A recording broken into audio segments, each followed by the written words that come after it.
pertemuan sebelumnya yang membahas terkait elektrokimia, kita di pertemuan ketiga kita akan membahas elektrokimia yang berkaitan dengan sel volta atau sel galvan. Ya, mungkin teman-teman di SMA sudah pernah mendengar, sudah pernah mendapatkan materi tersebut, entah paham atau tidak, setidaknya pengulangan ini bisa membantu teman-teman lebih paham. Di depan teman-teman ada yang megang handphone, ya, ada HP, bukan semuanya.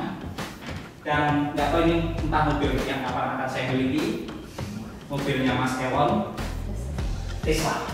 Ya. Nah, apa yang menjadi kesamaan dari benda-benda tersebut? Mungkin bisa dibantu Mbak Midi. Baterai, oke. Baterai sel volta, dari judulnya saya ketahuan ya, sel volta. Nah, sebenarnya teman-teman kan biasa lihat benda-benda ini di kehidupan sehari-hari. Baterai itu adalah benda yang sangat bermanfaat dan kita tidak bisa lepas setidaknya di kehidupan sehari-hari kita. Karena HP kalau habis langsung dicas. Betul kan? Betul. Baterai ini memegang peranan penting, orang kadang mengabaikannya. Sebenarnya cara kerjanya seperti apa dan apa yang mempengaruhinya. Nah, baterai itu merupakan bagian dari pembahasan di elektrokimia. Ketika baterai sudah tercas, dia reaksinya itu yang terjadi reaksi kimia menjadi listrik. Ya. Tetapi kalau tidak spontan, maka sebaliknya kita listrik dijadikan kimia, makanya kan dicas dulu. Jadi listrik menjadi kimia dan yang satu kimia menjadi listrik. Yang ketika kimia menjadi listrik, reaksinya harus spontan agar dia menghasilkan energi. Tetapi tidak dengan sebaliknya. Baik, contohnya gambar ini ya. Oke, gak usah lihat yang sedang tren-tren ya. Selain ganteng dia juga mempesona memang. Nah, tetapi kita lihat di belakang ini. Ini agak di blur ya, mungkin ya. Nah, kalau teman-teman melihat air terjun dari atas ke bawah, itu spontan atau harus digerakkan? Spontan. Betul ya? Jadi kita tunggu aja, mesti air itu turun. Itu spontan, reaksinya terjadi secara spontan. Lalu apa yang tidak spontan? Yaitu sebaliknya, ketika kita menggunakan pompa, isi tangki air, kan pakai pompa air ya, kemudian dia bawa air ke atas. Itu reaksinya tidak spontan, karena perlu energi untuk mengangkut air. Seperti itu halnya baterai, ada reaksinya spontan dan tidak spontan. Ketika spontan sudah terisi, ketika kita isi air dari bawah sumur ke tangki di atas, itu tidak spontan, itu seperti kita charging. Tetapi ketika spontan, maka reaksinya sebaliknya, kita biarkan aja dari atas turun ke bawah, keran bisa buka, kita bisa wudhu, bisa sholat. Subhanallah, Masya Allah.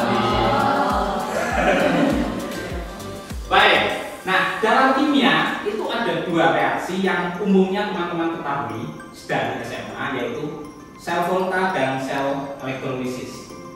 Ya, oke, ada yang sudah lupa. Sel volta apa?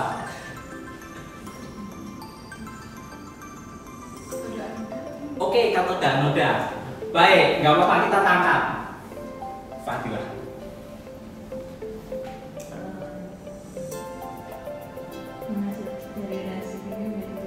Kimia menjadi listrik, spontan atau tidak sel volta itu? Spontan. Spontan. Oke. Sekarang satunya elektrolisis. Silakan. Mbak siapa? Sorry saya lupa namanya. Sulis. Oke, Mbak Sulis.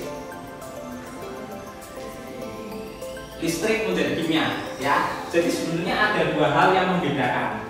Kalau sel volta itu kimia menjadi listrik, contohnya baterai dan aki yang sudah dicas. Tetapi ketika sebaliknya, ya, elektrolisis mungkin reaksi penyembuhan dan lain sebagainya. Kita hanya akan bahas sel volta saja. Baik, ya, kita masuk ke materi hari ini. Jadi teman-teman diharapkan setelah setelah belajar materi sel volta, teman-teman bisa menganalisis sebenarnya apa sih yang terjadi pada reaksi di sel volta.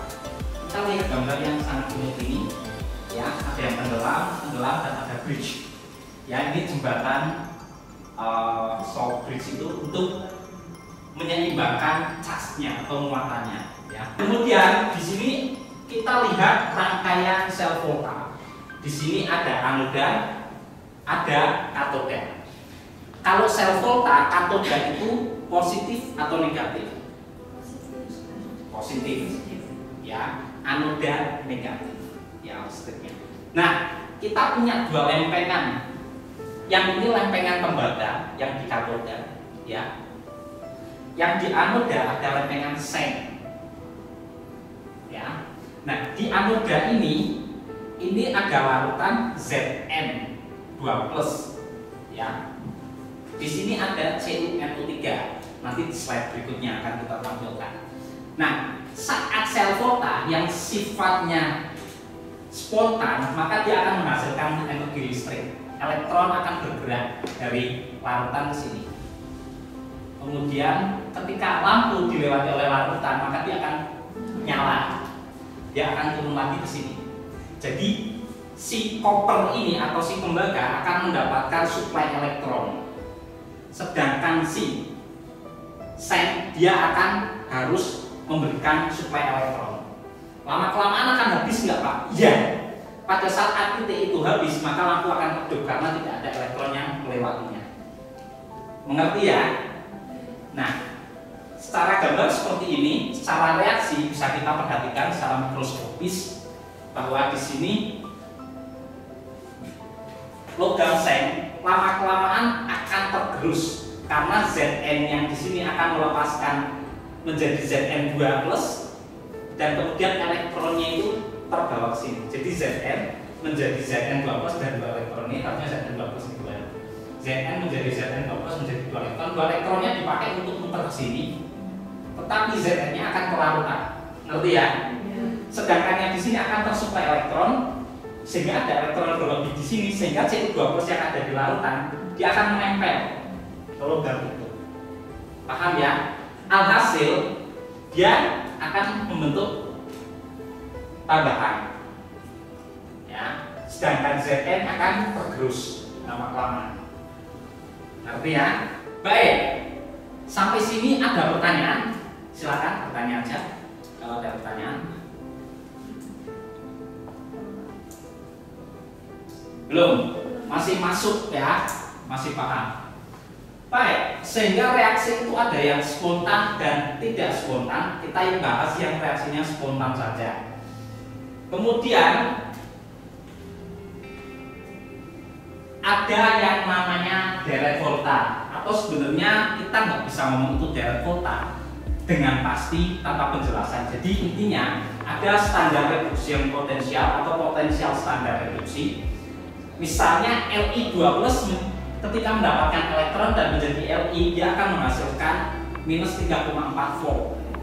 Nah, kalau teman-teman perhatikan, semakin ke arah kiri kita, ya saya melihatnya ke sini saja biar sama. Semakin ke kiri, sifat reduktornya semakin kuat. Li itu paling kuat dibandingkan yang lainnya di dalam daftar kimia. Dan semakin mudah teroksidasi, artinya mudah propos. Kita lihat contohnya besi di sini. Besi sama hidrogen, hidrogen akan menjadikan besi teroksidasi. Ya, makanya hidrogen itu oksidator yang baik untuk menjadikan besi karatan. Ketika karat dia akan lama-lama propos. Oke. Sekarang teman-teman perhatikan di sini dengan baik karena kita akan bermain game di bagian ini. Ya, aduh nggak boleh sebenarnya seharusnya. Di dalamnya ada kertas yang berisikan logam-logam yang saya tulis di sini. Misalnya ini ada kalium, ada barium, ada Pb itu jenisnya apa ya? Lead, timbal, ya masih timbal ya. Gamenya sederhana teman-teman. Mudah-mudahan teman-teman pernah mainkan game ini. Jadi masing-masing dari kalian akan saya berikan 4 kartu. 4 kartunya mungkin bisa mengambil sendiri, silakan. Nah, saat mendapatkan kartu ini, teman-teman tolong perhatikan, ya, posisinya di mana. Nah, di sini misalnya ada Hg, ada karbon, ada kromium. Sebenarnya karbon bukan logam ya, tapi nggak apa-apa. Ada kalsium. Nah, nanti masing-masing dari kalian akan beradu dengan temannya. Ya, misalnya Windy dengan Masita, dia akan pengsut dulu. Kemudian misalnya yang menang itu Windy, maka Windy, saya mau tanding oksidator. Mana yang lebih kuat? Atau bilang aja oksidator. Nah, Windy ini punya HD misalnya. Kemudian Masita sudah mencari sejauh itu kok cuma nemunya kromium, maka Masita kalah, menang Windy, maka Windy menjadi pengikutnya atau followernya. Masita menjadi followernya Windy. Atau saya minta tolong bantuannya Radika, dibantu masing-masing ngambil 4. Udah ya, perhatikan kalian mendapatkan kartu apa masing-masing 4. Ini Masita belum?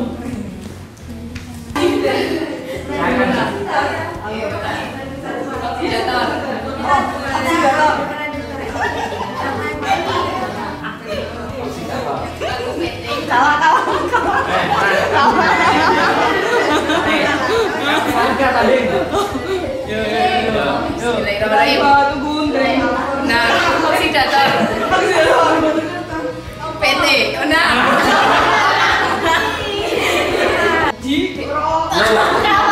Oke, kalah. Yang kalah siapa? Nah, oke di belakang. Sekarang Windy lawan Nadia. Menang. Berarti oksidator. Reduktor. Kamu lihat reduktor. Reduktor. Oke, bunuh diri. Bunuh diri. Ya. LI. Kamu boleh pinjam temennya. LI. Oke, yang lainnya. K. Harus kartu yang berbeda ya. Oke. Oke, yang menang berarti siapa ini?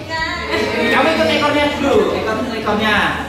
Oke, tepuk tangan untuk Windy. Baik, ini masih tetap berdiri. Kita akan game 2 kali, sekali lagi, ya. Sudah, perhatikan kartunya masing-masing. Kita adu lagi. Tadi yang menang Windy. Silakan 1, 2, 3, mulai. Silakan bertarung dengan siapapun yang sudah.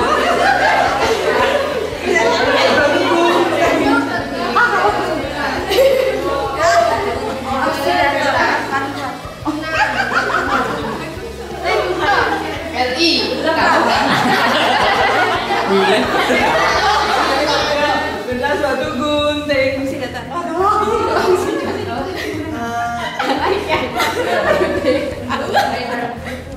Mundur. Kalah. Wes, yuk 1, 2, 3. Menang. Penalti. Oke. Baik, terima kasih. Silakan duduk. Ya, terima kasih. Ya, tepuk tangan untuk kita semua. Ya. Nah, kemudian kita di penghujung pertemuan ya di hari ini, apa yang bisa disimpulkan? Kita simpulkan bersama. Pertama, saya minta tolong pada Mbak Sulis, saya mau tanya ya, biar lebih mudah untuk menyimpulkan. Apa itu reaksi yang terjadi secara spontan? Oke, kimia menjadi listrik, reaksinya spontan. Baik, teman-teman, ketika energi kimia menjadi energi listrik, ya, itu juga menjadi energi listrik. Sebenarnya yang di dalam kimia itu menghasilkan listrik, itu ya. Oke, berikutnya saya mau nanya ke Nelty. Ya, mau nanya ke Nelty. Kalau untuk potensial reduksi standar yang energinya itu menghasilkan voltase rendah, itu mudah mengalami apa, Mbak? Ya, itu mudah mengalami oksidasi. Kalau teman-teman perhatikan di sini ada Fe atau besi ketemu dengan hidrogen, ya, yang misalnya antara hidrogen ini dalam hal ini asam ya, itu ketemu maka terjadi korosi, maka Fe akan tergerus dan mengalami oksidasi. Itu saja pertemuan hari ini. Kita bertemu minggu depan. Nanti di rumah teman-teman mohon untuk bisa mempelajari lebih dalam terkait materi-materi fisika. Ya, kita ketemu lagi minggu depan. Terima kasih. Sehat selalu. Wassalamualaikum.